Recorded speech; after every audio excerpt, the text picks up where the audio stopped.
Hi മോനെ, ഇന്നേ അമ്മ മോന് കുലസ്ത്രീ എന്ന കഥയുടെ രണ്ടാമത്തെ ഭാഗം പറഞ്ഞു തരാം കുട്ടാ.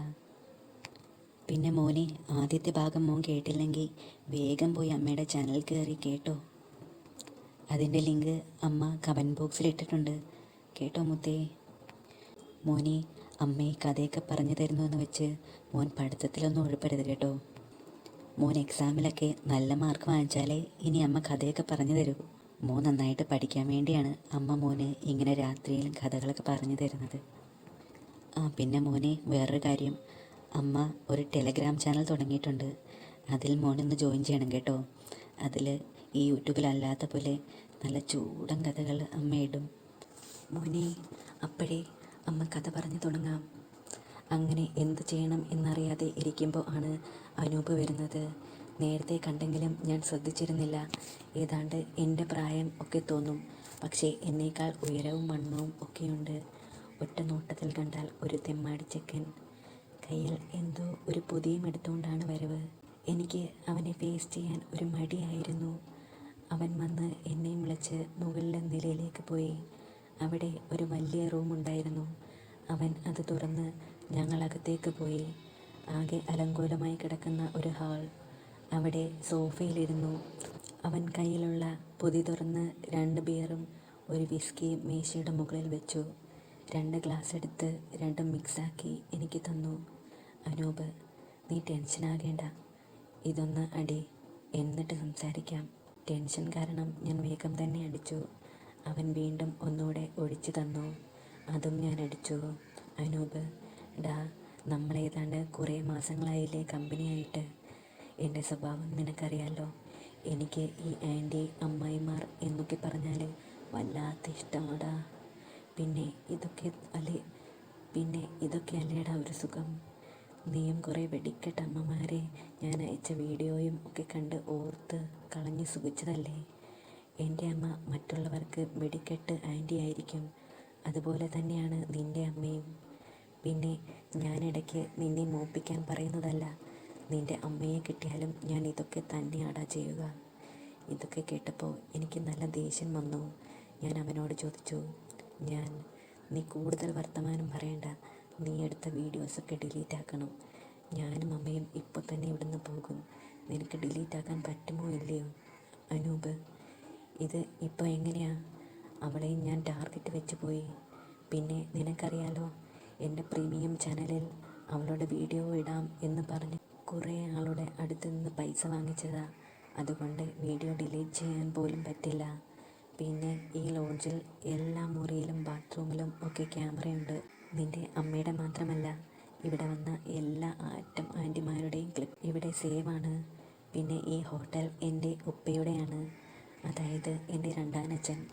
നീ വരുമ്പോൾ റിസപ്ഷനിൽ ഒരു കിടിലം ആൻറ്റിയെ കണ്ടില്ലേ? അത് എൻ്റെ അമ്മയാടാ. ഇനി ഞാൻ ഈ ക്ലിപ്പ് ഡിലീറ്റ് ആക്കിയാലും എൻ്റെ ഉപ്പയുടെ കയ്യിൽ ഇതൊക്കെ കാണും. പിന്നെ നിന്നെപ്പോലെ പലരും ഇവിടെ അമ്മയും കൊണ്ടൊക്കെ വന്ന് പെട്ടതാ. നീ ഓർത്ത് നോക്ക്, നിൻ്റെ ഈ വെടിക്കെട്ടമ്മ ഉടുതുണിയില്ലാതെ നമ്മുടെ മുന്നിൽ കിടന്ന് സുഖിക്കുന്നത് കാണണ്ടേടാ നിനക്ക്. അമ്മയുടെ അഴിഞ്ഞാട്ടം കാണണ്ടേ നിനക്ക്? ഇവിടെ പോലീസും കോടതിയും ഒക്കെ ഉണ്ടല്ലോ, നമുക്ക് കാണാം. അതും പറഞ്ഞ് പോകാൻ എണീറ്റ എന്നെ അവൻ പിടിച്ചു നിർത്തി. എന്നിട്ട് പറഞ്ഞു, ഇവിടെ ഒരു പോലീസും വരില്ല. ഇനി വന്നാലും നീ തന്നെ കൊടുങ്ങും. അമ്മയെ നീ മനഃപൂർവ്വം ഇവിടെ കൊണ്ടുവന്നതാ എന്ന് ഞാൻ പറയും. പിന്നെ നിൻ്റെ അമ്മയുടെ എല്ലാം നാട്ടുകാർ കണ്ട് ആസ്വദിക്കുകയും ചെയ്യും. കുടുങ്ങാൻ പോകുന്നത് നീ തന്നെ ആയിരിക്കും.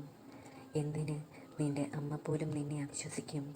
ആലോചിക്ക്, എന്നിട്ട് നീ തന്നെ തീരുമാനിക്ക്, പോലീസിനെ വിളിക്കണോ അതോ മിണ്ടാതെ നിൽക്കണോ എന്ന്. ആകെ കിളിപ്പോയ അവസ്ഥയായി എൻ്റെയും. ഒരു തരത്തിൽ പറഞ്ഞാൽ എൻ്റെ അനാസ്ഥ കൊണ്ടല്ലേ ഇങ്ങനെ സംഭവിച്ചത്.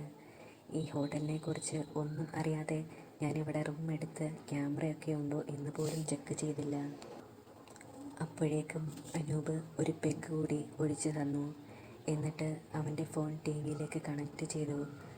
അമ്മയുടെ തുണി അഴിക്കുന്നതും ഒക്കെ അവൻ ടി വിയിലേക്ക് പ്ലേ ആക്കി. എന്നിട്ട് അവൻ ഓരോന്നും പറയാൻ തുടങ്ങി. അനൂപ്, നോക്കടാ മോനെ, എന്തൊരു കിടിലം സാധനമാണ് നിൻ്റെ അമ്മ. ഇവിടെയൊക്കെ നല്ലപോലെ കൈകാര്യം ചെയ്ത് സുഖിപ്പിക്കണം. അതിന് നിൻ്റെ തന്ത മാത്രം വിചാരിച്ചാൽ ഇവൾ അടങ്ങില്ല. മദ്യത്തിൻ്റെ ലഹരിയിൽ ഞാൻ എന്തൊക്കെയോ അവനോട് പറഞ്ഞു. വീഡിയോ കണ്ട എനിക്ക് മൂഡ് കയറി. ഒരു 1:30 മുതൽ തന്നെ അമ്മയുടെ ശരീരം കണ്ടപ്പോൾ മനസ്സിലായി അച്ഛൻ കൂടുതലൊന്നും ചെയ്തിട്ടില്ല എന്ന്. അനൂപ് എൻ്റെ അടുത്ത് വന്ന് ചെവിയിൽ പറഞ്ഞു, അനൂപ്, നമ്മൾ പല അമ്മമാരെക്കുറിച്ചും ചാറ്റ് ചെയ്തത് ഓർമ്മയില്ലേടാ നിനക്ക്? നിൻ്റെ അതെടുത്ത് പുറത്തിട്ട് നല്ല കട്ടയ്ക്ക് ഒരടി കൊടുക്ക് നിൻ്റെ അമ്മയുടെ വീഡിയോ കണ്ട്. അതും പറഞ്ഞ് അവൻ ടിവിയുടെ അടുത്ത് ചെന്ന് അവൻ്റെ അത് പുറത്തിട്ട് പിടിക്കാൻ തുടങ്ങി. ടി വിയിൽ നക്കിയും അവൻ്റെ സാധനം കൊണ്ട് ഉരച്ചും അമ്മയെ തെറി വിളിക്കാൻ തുടങ്ങി. മൂട് കയറിയ എൻ്റെ കുഞ്ഞൻ കൊടിമരമായി. അപ്പോൾ അവനെൻ്റെ അടുത്ത് വന്ന് പറഞ്ഞു, അനൂപ്, നീ ഒന്നും മൈൻഡ് ചെയ്യണ്ട, ഒക്കെ ഞാൻ ശരിയാക്കിക്കൊള്ളാം. ഇവിടെ നിന്ന് പോകും മുന്നേ നിൻ്റെ അമ്മ നമ്മൾ അന്നൊക്കെ കണ്ട ടെലഗ്രാമിലെ അമ്മമാരെ പോലെയാകും ഞങ്ങൾ. നീ സമ്മതിച്ചാലുമില്ലേലും. ഞാൻ വേഗം അവിടെ നിന്ന് താഴേക്ക് ഇറങ്ങി. വാതിൽ തുറന്ന അമ്മ എന്നെ വഴക്ക് പറയാൻ തുടങ്ങി. അമ്മ, നീ ഇതെന്ത് ഭാവിച്ചാ? നമ്മളൊരു അമ്പലത്തിൽ വന്നതല്ലേ, ഇങ്ങനെ കുടിച്ച് കൂത്താടാൻ വന്നതാണോ നീ? അമ്മേ, അത് ഞാൻ ഒരു കൂട്ടുകാരനെ കണ്ടപ്പോൾ. അമ്മ, കുറേ കൂട്ടുകാരുണ്ട് നിനക്ക്, വൃത്തികെട്ടവന്മാർ. അച്ഛനെ വിളിച്ച് ഞാൻ പറയുന്നുണ്ട് നിൻ്റെ ഈ ചീത്ത കൂട്ടുകെട്ടുകൾ. അമ്മേ, അതല്ല, ഒരു പ്രശ്നമുണ്ട്. ഞാൻ നടന്ന കാര്യങ്ങൾ അമ്മയോട് പറഞ്ഞു. അമ്മയുടെ ഉടുതുണിയില്ലാത്ത വീഡിയോ അവൻ്റെ കയ്യിലുണ്ട് എന്ന് പറഞ്ഞപ്പോൾ അമ്മ ഭൂമി പിളർന്ന് താഴേക്ക് പോയ പോലെ തോന്നി. അച്ഛനില്ലാതെ വേറൊരാൾ പോലും അമ്മയെ തുണിയില്ലാതെ കണ്ടിട്ടില്ല. ഇത്രയും പവിത്ര ആയ ഒരു കുലസ്ത്രീയായിട്ടും അമ്മയ്ക്ക് ഇങ്ങനെ ഒരവസ്ഥ വന്നത് ഓർത്തപ്പോൾ അമ്മ കിടന്ന് കരയാൻ തുടങ്ങി. എനിക്ക് എന്തു ചെയ്യണം എന്ന് അറിയാത്ത അവസ്ഥയായി. അവസാനം അമ്മ കരച്ചിൽ നിർത്തി ദേഷ്യത്തോടെ എന്നോട് ചോദിച്ചു, അമ്മ, എവിടെയുണ്ടവൻ, ആ വൃത്തികെട്ടവൻ? അവൻ മുകളിലുണ്ട്, അവൻ്റെ റൂമിൽ. അമ്മ, നീ ഇവിടെ കിടക്ക്, ഓരോന്ന് ചെയ്തു വെച്ചിട്ട് ഞാൻ അവനെ ഒന്ന് കാണട്ടെ. ഇന്നത്തോടെ അവൻ്റെ എല്ലാ തെണ്ടിത്തരവും ഞാൻ അവസാനിപ്പിക്കും. അമ്മയും പെങ്ങളെയും തിരിച്ചറിയാത്ത നാറി. അമ്മേ, വേണ്ട, അമ്മ അങ്ങോട്ട് പോകേണ്ട, ഞാനും വരാം. അമ്മ അവനോട് സംസാരിക്കാനൊന്നും പോകേണ്ട. ഞാൻ എഴുന്നേൽക്കാൻ ശ്രമിച്ചെങ്കിലും വെള്ളം അടിച്ചതിൻ്റെ കേക്കിൽ മറിഞ്ഞ് ബെഡിലേക്ക് വീണു. അമ്മ ഡോർ തുറന്ന് പുറത്തേക്ക് പോകുന്നത് എൻ്റെ കണ്ണിൽ ഞാൻ കണ്ടു. അപ്പോഴേക്കും എൻ്റെ ബോധം പോയി. പിറ്റേന്ന് രാവിലെ അമ്മ വന്ന് തട്ടി വിളിച്ചു. അമ്മ, ആദ്യമോനെ, എണീക്ക്, അമ്പലത്തിൽ പോകണ്ടേ, സമയം കുറേയായി, എണീറ്റ് റെഡിയാകും മോനെ. അടിച്ചതിൻ്റെ കേക്കിൽ തല കറങ്ങും പോലെ തോന്നി. ഒരുവിധം എണീറ്റ് ബാത്റൂമിൽ കയറി. തലയിൽ വെള്ളം കോരി ഒഴിച്ച് ഒരുവിധം നിലത്ത് നിൽക്കാൻ തുടങ്ങി ഞാൻ. പെട്ടെന്നാണ് സ്വിച്ചിട്ട പോലെ എനിക്ക് ബോധം വന്നത്. ഇന്നലെ സംഭവിച്ചത് ഒക്കെ ഓർത്ത് ഉടുതുണിയില്ലാതെ ഞാൻ ആ കുളിമുറിയിലെ ക്യാമറ എവിടെയാണ് ഉള്ളത് എന്ന് തപ്പി നോക്കി. എനിക്ക് ഒന്നും കണ്ടുപിടിക്കാൻ പറ്റിയില്ല. കുളിച്ച് പുറത്തിറങ്ങി ഞാൻ അമ്മയെ കണ്ട് ഞെട്ടി. സാധാരണ അമ്മയുടെ കൂടെ അമ്പലത്തിൽ പോകുമ്പോൾ ഒരു സെറ്റ് സാരി ഉടുത്ത് തുളസിക്കതിരും ചൂടി സിന്ദൂരം വെച്ച് നിൽക്കുന്ന അമ്മയെ ഇന്ന് കണ്ടപ്പോൾ എൻ്റെ കണ്ണ് തള്ളിപ്പോയി. വെള്ളത്തിൻ്റെ കേക്ക് കൊണ്ടാണെന്ന് കരുതി ഞാൻ പിന്നെയും പോയി മുഖം കഴുകി. തിരിച്ചു വന്ന് നോക്കിയപ്പോൾ എനിക്ക് മനസ്സിലായി കണ്ടതെല്ലാം സത്യമായിരുന്നു. സാരി ഉടുത്താൽ വയറ് കാണാതിരിക്കാൻ ഒരുപാട് സേഫ്റ്റി പിന്നുകൾ ഉപയോഗിച്ച് എല്ലാം മറക്കി വെച്ചിരുന്ന അമ്മ ഇന്ന് ഒരു കറുപ്പ് സ്ലീവ്ലെസ് ഇറക്കി പിടിച്ച ബ്ലൗസും ഇട്ട് വയറും പൊക്കിളുമൊക്കെ കാണിച്ചു നിൽക്കുന്നു. മുടിയിൽ മുല്ലപ്പൂവൊക്കെ ചൂടി ഒരുമാതിരി ഇൻസ്റ്റഗ്രാമിലൊക്കെ അടിഞ്ഞാടുന്ന വെടിക്കെട്ട അമ്മമാരെ പോലെ. ഇതെല്ലാം ഒരു രാത്രി കൊണ്ട് എന്ത് സംഭവിച്ചു എന്നറിയാതെ ഞാൻ അമ്മേ, ഇതെന്താ വേഷം ഇങ്ങനെ? അമ്മയ്ക്ക് ഇങ്ങനെയുള്ള ബ്ലൗസൊന്നും ഇല്ലല്ലോ, ഇതെന്താ? എനിക്കൊന്നും മനസ്സിലാകുന്നില്ല. അമ്മ, നീ വരുന്നുണ്ടോ ഇല്ലയോ? ഇല്ലെങ്കിൽ ഞാൻ ഒറ്റയ്ക്ക് പോകും അമ്പലത്തിൽ. പിന്നെ ഈ വേഷം, തലതെറിച്ച മക്കളുണ്ടായാൽ അമ്മമാർക്ക് പിന്നെ സമാധാനം ഉണ്ടാകില്ല, അത്ര തന്നെ. അതും പറഞ്ഞ് അമ്മ പുറത്തേക്ക് ഇറങ്ങി. ഒന്നും മനസ്സിലാകാതെ ഞാൻ അന്തിച്ചിരിക്കുമ്പോൾ ടെലഗ്രാമിൽ അനൂപിൻ്റെ കുറേ മെസ്സേജുകൾ. അനൂപ്, എങ്ങനെയുണ്ട് നിൻ്റെ അമ്മയുടെ വേഷം? ഇപ്പോൾ ഇവളെ കണ്ടാൽ ആർക്കും പൊങ്ങും. കണ്ടോ നിൻ്റെ അമ്മയുടെ സൗന്ദര്യം പുറത്തു വരുന്നത്? നീ വേഗം വാ, ഞാനുമുണ്ട് അമ്പലത്തിൽ. ഇവിടെ നല്ല തിരക്കാ, കിടിലം അമ്മമാരുടെ ബഹളമാണ്. വേഗം നിൻ്റെ തള്ളയും വിളിച്ചോണ്ട് വാടാ. അപ്പോൾ ഇതൊക്കെ അവൻ്റെ ചെയ്താണെന്ന് എനിക്ക് മനസ്സിലായി. പക്ഷേ അമ്മ എന്തിന് ഇതിനനുസരിച്ച് തുള്ളുന്നു? ഒന്നും മനസ്സിലാകുന്നില്ലല്ലോ ദൈവമേ.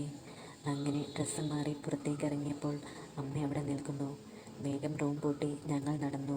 മറ്റു റൂമുകളിൽ നിന്നും ആൾക്കാർ പുറത്തേക്ക് ഇറങ്ങി വരുന്നുണ്ടായിരുന്നു.